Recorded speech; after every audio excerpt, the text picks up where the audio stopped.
Medical store हम कैसे open कर सकते हैं। अगर ये बात आप भी सोचते हैं या मेडिकल स्टोर ओपन करना चाहते हैं तो ये वीडियो सिर्फ और सिर्फ आप लोगों के लिए होने वाली है, क्योंकि इस वीडियो में हम पूरी डिटेल जानेंगे हमको एक मेडिकल स्टोर ओपन करने के लिए कौन कौन से लाइसेंस की ज़रूरत पड़ती है, उसके अलावा क्या क्या हमको पढ़ाई की एलिजिबिलिटी ज़रूरी होती है। इन चीज़ों के अलावा तमाम कई ऐसे इंपॉर्टेंट पॉइंट्स कवर करेंगे इस वीडियो में। तो वीडियो बहुत ही ज़्यादा इंपॉर्टेंट होने वाला है उन लोगों के लिए जो लोग ये सोचते हैं कि मेडिकल का स्टोर कैसे ओपन किया जाता है। तो आप लोगों से रिक्वेस्ट है वीडियो को अंत तक वॉच करिएगा, क्योंकि वीडियो में हमने 4 ऐसे भाग में डिवाइड किया है जिससे कि आप अगर सीख लेंगे तो काफ़ी ज़्यादा आपको हेल्प मिलने वाली है इस बिज़नेस को करने के लिए।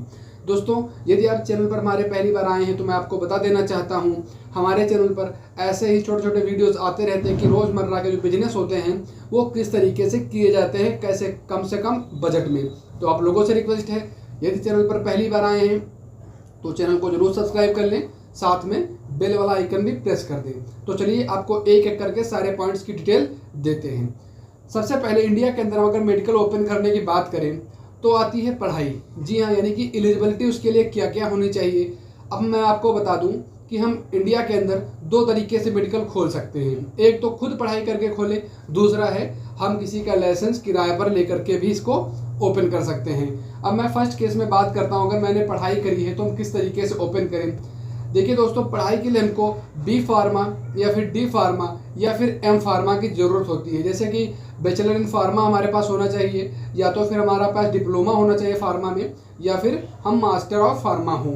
अगर हमारे पास इन तीनों चीज़ों की कोई भी डिग्री है तो हम इजीली से अपना जो है मेडिकल स्टोर ओपन कर सकते हैं, हमको कोई प्रॉब्लम नहीं होने वाली है। अब मैं बात कर लेता हूँ, अगर हमारे पास पढ़ाई नहीं है तो किस तरीके से हम ओपन करें। उस सिचुएशन में आपको करना ये है कि आप पहले किसी ऐसे व्यक्ति को ढूंढिए जो डी फार्मा या बी फार्मा या एम फार्मा कर चुका हो और उसके पास कोई मेडिकल उसका नहीं चल रहा हो, उसका लाइसेंस उसके पास रखा हो, तो आप उससे अपना सौदा कर सकते हैं। जैसे कि उससे कह दीजिए आपको मैं हर महीने के 10,000 रुपये दूंगा और आपका लाइसेंस मुझे चाहिए, तो आप उस तरीके से भी अपना मेडिकल खोल सकते हैं। बट उस सिचुएशन में आपको देखिए दवाई की तो नॉलेज होगी नहीं कि कौन सी दवाई किस चीज़ में चाहिए होती है। तो आप एक और काम कर सकते हैं, किसी लड़के को हायर करिए या फिर उसी को हायर कर लीजिए जिसका लाइसेंस है, कि उस सिचुएशन में बता दीजिए हम आपको इतने पैसे दे सकते हैं और हमारे पास आ जाइए, काम करिए, आपको नॉलेज भी हो जाएगी, आपकी बिजनेस भी चलता रहेगा, आपके लाइसेंस के पैसे अलग मिलेंगे और इस चीज़ के पैसे हम अलग देने वाले हैं।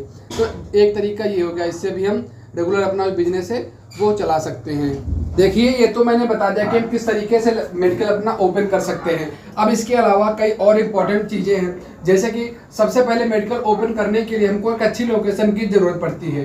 तो आप कोशिश करिए कि लोकेशन ऐसा सेलेक्ट करिए जहाँ के आसपास कई सारे हॉस्पिटल्स बने हो या फिर डिस्ट्रिक्ट हॉस्पिटल के सामने आपका मेडिकल हो, तो वहाँ पे चलने के ज़्यादा से ज़्यादा चांसेस रहते हैं, क्योंकि वहाँ पे ऑलरेडी काफ़ी ज़्यादा रश रहता है, काफ़ी ज़्यादा पब्लिक और क्राउड वहाँ पे अवेलेबल रहता है। तो आपका कहीं ना कहीं वहाँ अच्छे से में आपका मेडिकल चल सकता है। अगर आप कोई ऐसी जगह खोलेंगे जहाँ पे रश नहीं है, ना तो कोई आसपास हॉस्पिटल है, तो कहीं ना कहीं वहाँ पे आपका थोड़ा जो प्रॉफिट है उसमें आप पे लॉस हो सकता है, अच्छा प्रॉफिट डेली का नहीं जनरेट कर सकते हैं। तो लोकेशन बहुत ही ज़्यादा इंपॉर्टेंट रोल प्ले कर सकती है। अब उसके अलावा अब मैं बात कर लेता हूँ कि आपने मेडिकल भी ओपन कर लिया, लोकेशन भी आपकी सेलेक्ट है, बट आपको कैसे कस्टमर मिलेंगे। देखिए, एक तरीका तो ये होता है कि अगर आपने किसी प्राइवेट हॉस्पिटल के आसपास ओपन किया है तो वहाँ पे डायरेक्ट अब जो डॉक्टर्स होते हैं उनसे परमिशन ले सकते हैं, ऐसे बात कर सकते हैं कि सर हमारे पास ये दवाई अवेलेबल हैं और आपके पास जो कस्टमर आए आप उनको हमारे मेडिकल को प्रेफर करिए और आपका इतना % कमीशन हम आपको दे देंगे। तो इस तरीके से डॉक्टर होगा, अगर वो कोई दवाई या कुछ लिखेगा डायरेक्ट आपके दुकान पे भेजेगा, आपके स्टोर पे भेजेगा, इससे आपको भी प्रॉफिट होगा और जो डॉक्टर है उसका उसमें कमीशन मिल जाएगा % के हिसाब से। तो कहीं ना कहीं इस तरीके से भी आप डेली ये काम कर सकते हैं। अब इसमें हम इन्वेस्टमेंट और प्रॉफिट की बात करते हैं।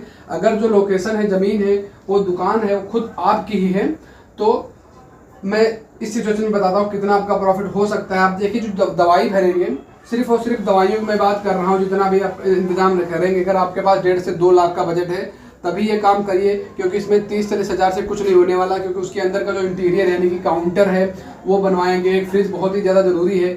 मेडिकल अगर आप खोल लें तो आपको एक फ्रीजर या फ्रिज ज़रूर लेनी होगी, क्योंकि कुछ ऐसे उसमें चीज़ें होती हैं, ट्यूब्स होते हैं जिनको कि फ्रिज में लगाना ज़रूरी है, अदरवाइज वो बेकार हो सकते हैं।